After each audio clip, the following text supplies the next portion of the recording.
Magandang araw po sa inyong lahat, Luzon, Visayas, Mindanao, pati na rin po sa mga kababayan nating OFW diyan. Sana po nasa mabuti kayong kalagayan. Welcome po sa panibagong reaction video dito sa Makapili TV. Ngayon ito ang pag-uusapan po natin, itong issue po ng Interpol na isinisigaw po ni Trillanes na ito raw po yung aaresto dito kila Pangulong Duterte, kay Senator Bato de la Rosa. So dahil dito sa statement ni Secretary Boying Rimulya, mukhang kapapano mababawasan po yung pag-aalala ni Senator Bato de la Rosa dahil sa statement niyang ito na mukhang papabor kay Senator Bato de la Rosa. So yan yung pag-uusapan natin ngayon. Kaya kung hindi ka pa nakasubscribe sa Makapili TV, baka pwede naman pong pakipindot po muna yung subscribe button. At the same time, palike na rin po ng video. Wala naman pong bayad yan. Kaya pindot na. So ito, panoorin po natin itong statement ni Secretary Boying Remulla sa kanyang budget deliberation, kung saan may nilinaw siya rito sa naging mga statement niya patungkol sa pagpasok ng Interpol, yung pag-iimbestiga ng ICC. So may nilinaw siya rito. So kahit paano rito medyo mababawasan po yung pag-aalala ni Senator Bato de la Rosa. Kasi ang pinaka-ano lang naman dito, kinakatakot ni Senator Bato de la Rosa dahil yung iba yung sinasabi sa nagiging aksyon o yung galaw po ng gobyerno natin. So kahit na may pangako sa kanya si Bongbong Marcos na hindi nga raw makikipagtulungan ang administrasyong Marcos sa ICC at sa Interpol, meron pa rin pag-aalinlangan si Senator Bato de la Rosa dahil doon nga kay BP Sara, 'di ba, sa kwento nga niya na humingi nga ng tulong yung magkapatid sa kanya na yun nga, isa sa mga ipinangako, itutuloy yung build program ni Pangulong Duterte. Pero nung naupo na sa pwesto, nakalimutan na yung pinangakong napagkasunduan. So, yun yung ikinakatakot ni Senator Bato de la Rosa na hindi to pa rin ni Bongbong Marcos dahil may ano na kumbaga may history na ng sabihin natin na hindi pagtupad. Pwede nga sabihin, sinasabi nga na iba rin, pag-traidor din dahil nga tinuturing na kaibigan si BP Sara pero hindi tinupad yung napag-usapan. So, yun yung kinakatakot ni Senator Bato de la Rosa. So, ito, panoorin po natin itong balitang to kung saan nilinaw or yung statement ni Remulla na kumbaga medyo papabor kay Senator Bato de la Rosa. Hindi maaaring basta pumasok sa bansa ang International Criminal Police Organization o Interpol upang manghuli o isilbi ang warrant of arrest na inilabas ng International Criminal Court.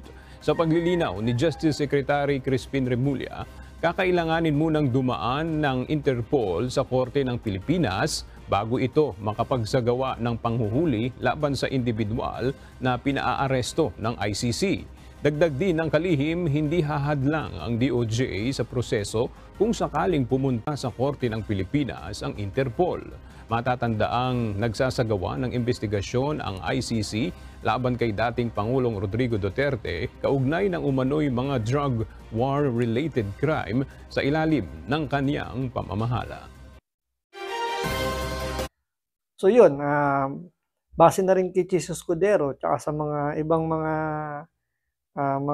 sabi natin may mga alam tungkol diyan sa proseso ng Interpol na masalimuot kung kaharapin muna na proseso ng ICC or ng Interpol bago nila makuha yung pagse-serve nila ng warrant of arrest.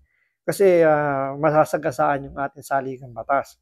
So base na rin dito sa sinabi ni Remulla na kailangan dumaan muna sa korte natin. So pag dumaan sa korte natin, so mahabang proseso pa yan. So magbabanggaan pa yung mga legal counsel diyan. So hindi basta-basta yung proseso ng pag-serve ng warrant of arrest ng ICC kahit pa idaan ito sa Interpol. So sinasabi naman talaga nila na Interpol hindi naman kagaya yan ng pelikula na meron silang police power. So wala pong police power ang Interpol. Ang sa kanila lang parang mag-i-issue lang sila ng notice para i-inform lang yung concerned state or yung bansa na may jurisdiction doon na meron silang i-ooperate or meron silang nire-request na gawin para kumbaga may katuparan yung kanilang misyon. So, hindi sila yung kumbaga kung iisipin mo, ang Interpol dapat gagalaw lang yan kung may request yung bansa. Tulad na lang nung kay Tebes, di ba? Na humingi ng tulong ang Philippine government sa Interpol para mahanap si Tebes. So, dahil nga walang police power yung Interpol na kumbaga nakita nila o nalaman nila na si Tebes ay nasa Timor-Leste. So, yung Interpol po mismo yung nag-inform sa government ng Timor-Leste na itong si Tebes ay mayroong warrant of arrest. So, kahit na merong halimbawa, sabi natin may hawak na copy ng warrant of arrest yung Interpol pero hindi nila nakuha si Tebes. Until now, nasa Timor-Leste pa rin si Tebes. So, ayaw bitawan ng bansang iyon. So, walang nagawa yung Interpol kundi i-inform lang yung Pilipinas na nakita na nila si Tebes nasa Timor-Leste at ni-serve na nila yung yung notice na gustong i-send ng Pilipinas. So, kung dito naman yan sa Pilipinas, paano naman i-implement ng Interpol yung sinasabi nating warrant of arrest kung wala namang request yung Pilipinas? Kaya ang malaking factor pa rin yung hindi makikipagtulungan yung Pilipinas. Kasi kung wala namang request yung Pilipinas, paano gagalaw yung Interpol? Kasi hindi naman nila pwedeng sundin yung utos ng ICC na halimbawa ICC maglabas ng warrant of arrest. Tapos wala namang request yung Pilipinas. Bila lang papasok dito yung Interpol, sasabihin may request yung ICC, may warrant of arrest sila. So kailangan namin i-inform kayo na meron silang planong arestuin. So meron silang request na arestuin ninyo yung tao na to base dito sa ICC. Kung sabihin ng Pilipinas, hindi naman kami nakikipagtulungan niya, wala naman silang jurisdiction. So, ano yung magiging papel ng Interpol? So, bali, wala. So, mukhang dito makakahinga na ng malalim si Senator Bato de la Rosa dahil kumbaga lahat naman lahat ng paliwanag pumapabor kila Senator Bato de la Rosa. So, yung hirit ni Trillanes wala na, nasunog na kasi sabi niya June or July lalabas daw yung warrant of arrest nila Pangulong Duterte pero patapos na yung August wala pa rin. Ngayon nagsalita rin si retired Justice Carpio, sabi niya September naman daw lalabas daw yung warrant of arrest. So kahit lumabas pa yung warrant of arrest na yan, dadaan pa rin niya sa korte natin.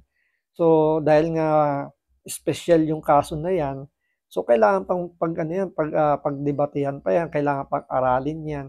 So kung kinakailangan pa diyan, baka gumawa pa sila ng batas. So hindi natin alam, napakalaking proseso pa niyan. Alam naman natin sa Pilipinas, napakabilis ng proseso, 'di ba, ng justice system natin. Although gumagana yung justice system natin, yung dahil nga sobrang loaded ng mga hukuman natin, medyo tumatagal yung pagproseso. Kaya hindi ganun kagad may implement yung gustong mangyari nila Trillanes, ng mga anti-Duterte, ng mga sabihin natin mga pro-human rights lawyer na yan, ng mga CHR. Hindi yan basta-basta nila may patutupad. So dito yun yung isa sa mga bumasag na sa mga pangarap nila na hindi ganun kadali yung kanilang yung magiging proseso. So, hindi yung basta-basta na akala nila na bila-bila na lang papasok dito yung ICC at ang Interpol, dadamputin na lang si Senator Bato de la Rosa at saka si Pangulong Duterte. Kay de la Rosa lang medyo alanganin pa dahil kumbaga may power yung Senate na protektahan yung isang senador, lalo na kung nasa loob pa ito ng Senado. So gaya ng ginawa ni Trillanes, 'di ba, na nung time na siya yung aarestuhin, nagtago siya sa loob ng Senado. So ginawa niyang hotel yung building ng Senado, doon siya tumira. Kaya hindi siya naaresto agad-agad. So Hanggang sa yun nga, naging kwento na lang yung ibang andun, naging ano, 'di ba?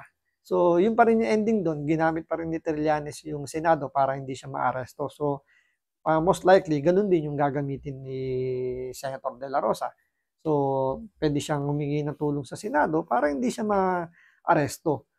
Pero yun nga, kailangan pa muna dumaan sa korte kaya hindi pa gano'n kadali. So, tingnan natin kung may mangyayaring pag-aresto sa mga susunod na buwan dahil lang sabi nga ni Carpio, September daw lalabas yung warrant of arrest. So, tingnan natin. So, hanggang dito lang po muna. Maraming maraming salamat sa panonood. Ingat po kayo lagi. God bless.